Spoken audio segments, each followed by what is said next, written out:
Күн, ай және әтеш. Қазақ халық ертегісі. Оқыған Эльмира Аманқызы. Ертеде аспанда ағайынды 3 бала өмір сүріпті. Үлкені күн, ортаншысы ай, кішісі әтеш екен. Күн жерде тіршілік ететін адамдарға, өсімдіктер мен жануарларға жарық пен жылу таратуға кеткенде, үйдегі кіші інілері ай мен әтеш үнемі келіспей қала береді екен. Бір күні әбден ыза болған ай әтешті айдарынан ұстап алып жерге лақтырып жіберіпті. Кешке үйге келген күн болған жағдайды естіп біледі.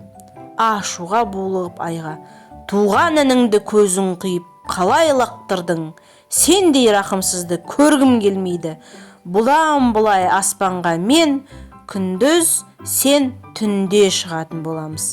Ал әтеш жақын інім болып қала береді. Ол мені ұмытпайды» дейді. Сол уақыттан бастап әтеш таң атысымен күнді көргенде «Кукареку» деп айғай салатын болыпты. Бұл «Амансыз ба күн аға» деген екен. Ал кеш түссе қонақтауға кетеді. Өйткені аспанға шыққан айды көргісі келмейтін көрінеді. Соңы. Аруна баспасы, 2015 жыл, өнегелі ертегілер жинағы.